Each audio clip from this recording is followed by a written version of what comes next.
now introduce lesson 14 in Ross.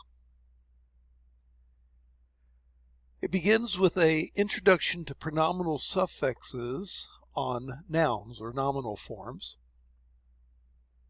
Pronominal suffixes attached to nouns function as genitives, much like absolute nouns in construct relationships.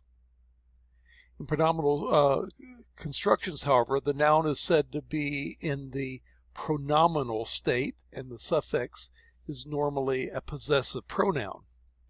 So if you take the word sus, you can add to it a Heuric yod, E,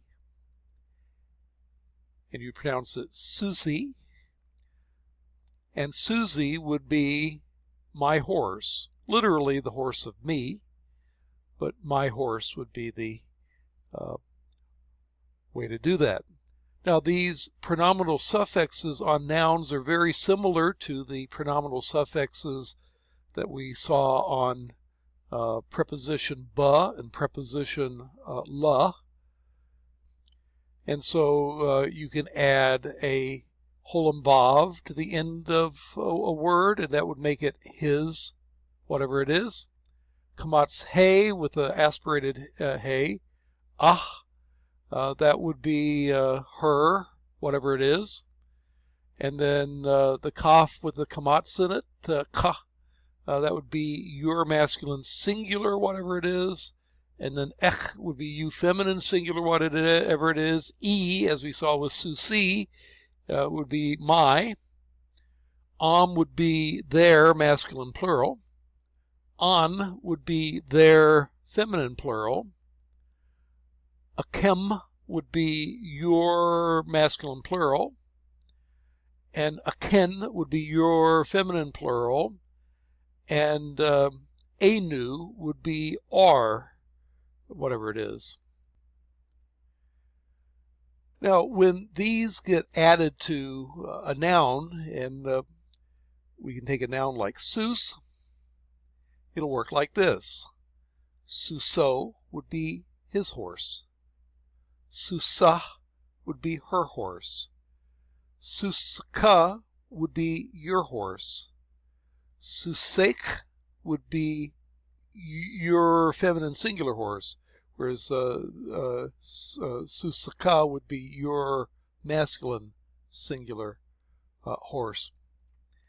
And then Susi is my horse. Susam would be their horse, they being masculine plural. Susan would be their horse, they being feminine plural. Susakem would be your horse, you being masculine plural. Susaken would be your horse, you being feminine plural. And then finally, Susenu would be our horse, and that's a common plural. Now, when you add it to nouns, sus has an unchangeably long vowel, so the suffix does not affect anything there. But when you add it to a word like davar, the rules of vowel reduction are going to apply. So you add the O at the end of davar, so you get a davar O, but then that makes a kamatz that's under the dalet propretonic, and so it has to reduce to shava. So you get davaro, where under, instead of a davaro, you get davaro with a shava. And the same thing with davara, her word. Devaro would be his word. Devara would be her word. Devaraka would be your word, and on down the list. When you add that extra syllable at the end, you make the kamatz reduce to shava. Same thing with their word and your word. One difference with your word, though, is that when you add the heavy ending, the kem, well, that not only adds a syllable to the end that reduces the propretonic kamats here, but it also adds a shava to the final consonant of the word, and thus making this a unaccented closed syllable. And so it goes from a long kamats a to a short patah, short a, and so you end up with a patah here, according to the rules of a unaccented closed syllable requires a short vowel. Same thing with the heavy ending of ken, so you get davar kem, and then the last one, davar reinu, you add, the accent is here, this is propretonic, but this is still an open syllable, and a unaccented open syllable can take a long vowel, so that does not change. Similar sort of rules with a word like amal, which means trouble. The only difference here is that when the kamats becomes propretonic and has to reduce to shava, well, you have a guttural with the ayin, and because the ayin doesn't like simple vocal shavas, it'll get a hataf patah instead, half patah, half shava, and otherwise is behaving like davar all the way through. So this is on masculine singular nouns. It will behave, the suffixes behave as we've just seen. On feminine singular nouns, it will behave somewhat differently. The feminine singular noun, the typical one, ends with a kamats he. When you add the suffix, the he is going to become a tav. Now there's a historical reason for that, and the historical reason, for what it's worth, is that originally feminine endings all had tavs. It's only later, so a feminine noun would have been for the word Torah, would have been a Torat. But then over time people got lazy, and so Torat became Torah, and they just didn't finish it off by putting the T in, and so you ended up with that final open syllable. However, whenever you add anything to it or you make a construct, the original tav of the feminine ending comes back. And so you get Torato, so the he becomes a tav, and because the Holem Vav is unchangeably long, everything else is pretty stable. So you get Torato, his law, Torata, her law, Torataka, your masculine singular law, Toratech, you ladies' law, Torati, my law, and all the way down. It's very stable. The only place where you start getting changes, again, is with the heavy endings, where now instead of putting a vowel under the tav at the end, you put a shava and make it a unaccented closed syllable. That causes the long a patah to shorten to a short a, long a kamats to shorten to a short a patah in the heavy endings of the kem and the ken. In the case of another word like shafa, which is lip, it will behave just like Torah all the way through. And then a word like sadaqah, there you do get a little bit different. This is a bit of a longer word as compared, here you have two syllables, here you have almost three, sort of three. The way that this will work is, well, when you add your ending, the he becomes a T, and you put your O on. The kamat stays the same because that's a unaccented open syllable, and it likes long vowels.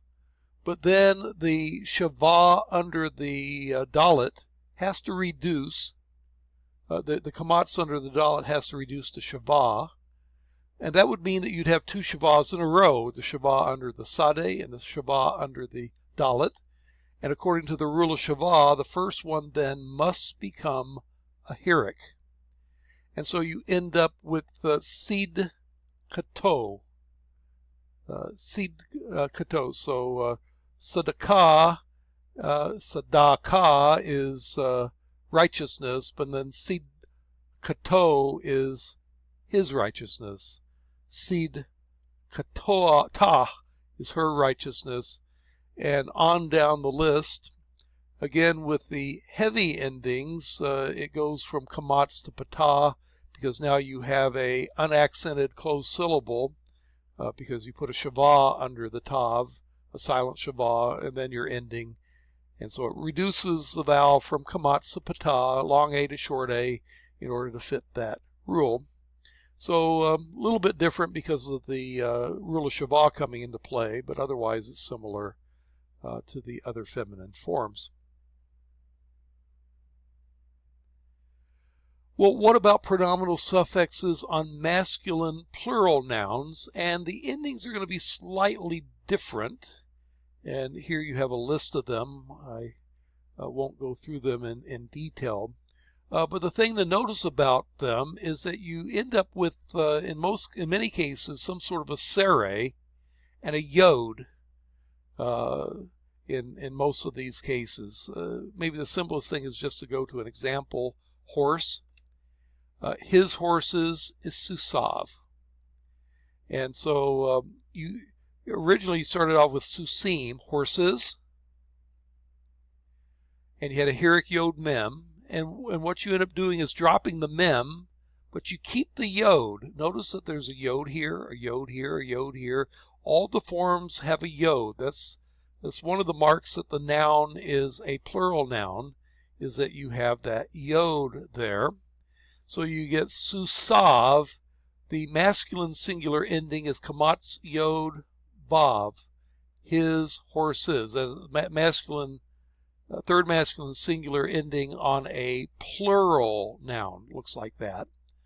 And then her horses is suseha. Again with a yod. And then suseka. Your horses. And susayik. You ladies' horses, one lady, more than one horse. And then susai is my horses. Notice this is very similar to my horse. If you go back to my horse up here, it was susi. Susi is my horse. Whereas susai is my horses. Again, in an unvocalized text, you can't tell the difference. The Masoretes will put a patah in if they think the noun is plural. They will put a hirik in if they think that the noun is singular, but it's my in either case.